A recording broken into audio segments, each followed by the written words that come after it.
Il a essuyé mes larmes, Jésus a changé mon histoire. Changé.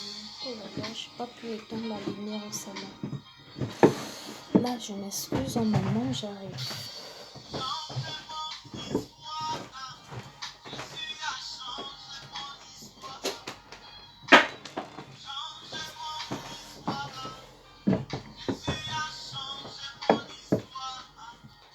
Il a essuyé mes larmes, Jésus a changé mon histoire. Jésus a changé mon histoire. Changé.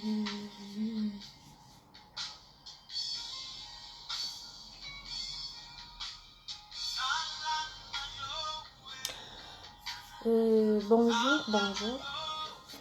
Je vais un peu baisser un peu le son.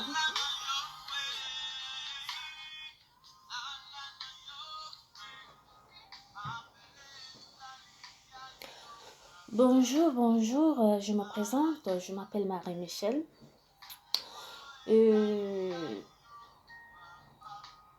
J'ai pris l'initiative de commencer à faire mes vidéos. Je me suis créé une chaîne YouTube pour sensibiliser. Oui, pour apporter un plus dans la vie, dans la vie au quotidien, aux jeunes sœurs, aux jeunes frères, à nos mamans, à nos papas, à nos connaissances, à nos amis. Le but est que si le message peut passer pour chacun des personnes que j'ai citées, de membres de nos familles, des difficultés que nous rencontrons dans la vie, qui est inspiré de ma vie à moi personnellement. Ça a été inspiré de ma vie à moi personnellement et des difficultés que j'ai pu rencontrer et comment j'ai pu survécu et comment aller de l'avant et les étapes de la vie en fait tout. Voilà pourquoi c'est pas aujourd'hui que la vidéo, je dirais tout. En fait, je ferai toujours des vidéos de temps en temps pour aller étape par étape, pour amener, pour dire mes expériences de vie. Voilà, mes expériences de vie. Alors aujourd'hui, j'ai un tout petit court message à passer aux familles africaines. Oui, aux familles africaines. Alors, j'aimerais dire, je vais prendre un exemple. C'est un exemple qui vient de moi-même. Alors, je suis une fille boulot, des Boulova. J'ai eu ma fille, je vais dire à l'âge de 19 ans. Et quand j'ai eu ma fille, je ne l'ai pas eu par coup de tête, non. Mais je l'ai eu parce que je l'ai bien voulu et parce que je croyais trouver quelqu'un avec qui je devais avoir cet enfant et une personne avec qui je croyais faire ma vie, que je croyais trouver. Et on était là. Déjà, c'était une personne qui n'en avait pas un statut quelconque, non. Et c'était un paysan, je le dirais, oui. Quelqu'un qui vivait, un paysan qui vit au village, que sa vie n'est qu'elle fait pour le village, il n'a aucun matricule, il n'a aucune vie, il n'a rien. Et alors, je suis partie de là-bas, je suis à quand j'ai fait sa connaissance. Et j'avais à peu près 17 ans. Oui. 16, je pense que je peux dire 16 ans. 16 ou 17 ans, quelque chose comme ça. Alors, on vivait où? Au village. Vous vous en souvenez? Et lui, c'était un gars du centre. Ça veut dire qu'il n'était pas boulot comme moi. C'était un gars du centre. mais je ne pourrais pas dire exactement de quel village il était. Voilà, juste qu'il était du centre.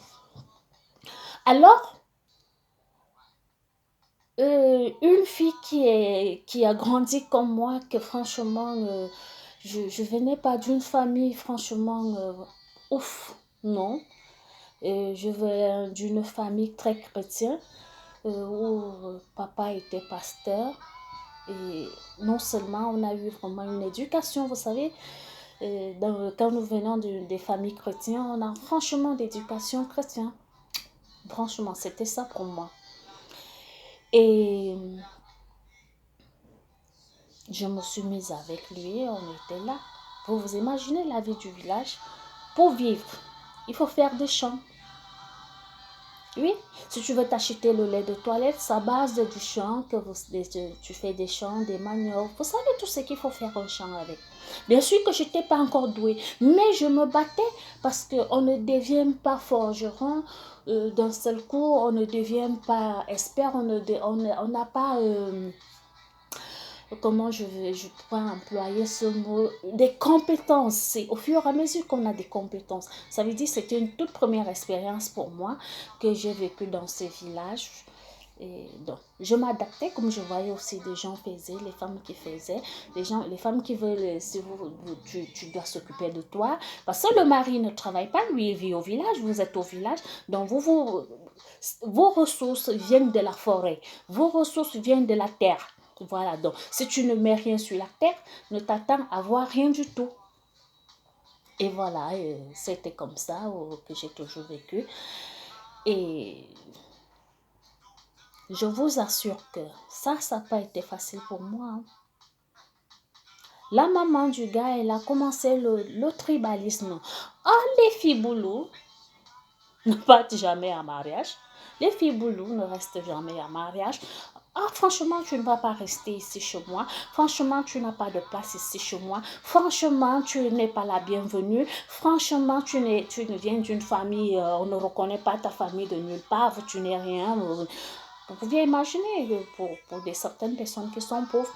Et bien sûr que aussi n'est pas vraiment riche, mais d'une famille aussi qui a été où le mari a été un homme qui a travaillé dans l'administration. Il a essayé de s'organiser, d'organiser sa vie, sa retraite.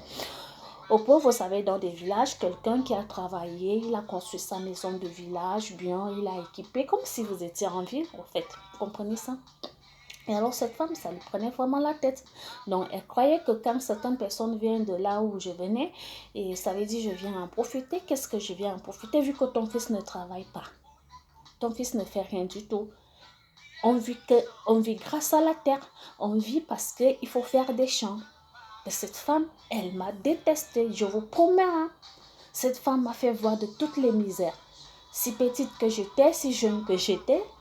Et alors, je suis tombée enceinte de ma fille. Et pour moi, je me suis dit, comme c'est ma belle-mère, et si elle ne m'aime pas, comme j'ai eu un enfant, je vais essayer de la surnommer le bébé. Comme ça, peut-être que ça pourra arranger les choses entre nous, peut-être elle pourrait être fière de moi, elle serait contente. Et puis, j'ai accouché mon enfant, et je dis, voilà, je surnomme, maman, c'est toi que je surnomme, étant donné que j'ai ma propre mère aussi. Hein. Et père à ton âme, maman, je t'aime beaucoup, je t'aime très fort. J'étais la meilleure maman. Alors, on a fait asseoir des jours, on a dit le nom, c'est la belle maman. Ah oui, elle a fait semblant d'être contente. Et après, le lendemain matin, elle a rappelé des gens pour dire, écoutez, franchement, je n'accepte pas ce nom parce que les enfants qui vont errer dans la nature, un enfant qui va errer dans la nature, c'est pas un enfant qui va rester ici. Alors mon nom ne erre pas dans la nature. Mon nom, c'est un nom digne. Je suis une femme digne, je suis une femme cécile. Vous savez, les femmes qui n'aiment jamais, qui aiment toujours se hausser les épaules, qui aiment se prendre la tête, qui aiment se dire que elles sont quelque chose par rapport aux autres personnes. Vous comprenez? Alors, elle a révoqué le nom, je vais le dire comme ça. Et alors, je me suis dit, mais j'ai ma mère. Et c'est comme ça que j'ai surnommé le nom de ma mère. Mais je vous promets, hein, cette femme m'a fait de ces misères. Au point que, un jour, je me suis dit, mais qu'est-ce que je fais dans ce village au beau milieu de la forêt? Qu'est-ce que je fais ici? Mais le mieux, c'est qu'il faut que je parte. Je suis très jeune, je suis intelligente, il faut que je me cherche.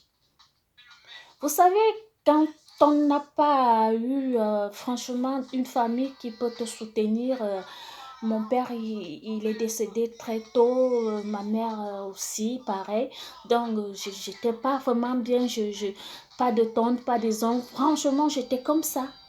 Bon, pour quitter, par moment, on s'est dit, il faut aller rester, il faut aller rester quelque part pour s'accrocher, pour ne pas affronter les difficultés de la vie. Ah non, je vais dire aujourd'hui à quelqu'un, ne fuis pas, ne pas rester à un endroit juste pour fuir les difficultés de la vie. N'y va pas t'accrocher à quelqu'un parce que tu veux fuir les difficultés de la vie.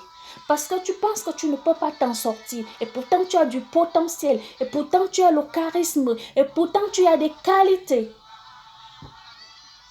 Voilà, c'est parfois la peur. Donc voilà voilà ce premier point que je voudrais franchement attirer l'attention d'une certaine femme ou d'un homme, d'un enfant, je ne sais pas quoi.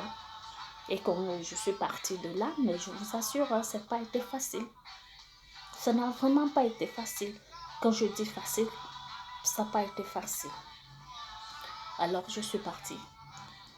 Ça m'a pris beaucoup d'années, franchement beaucoup d'années, pour que je puisse me faire un nom, pour que je puisse me faire une vraie identité d'une femme, pour que je puisse...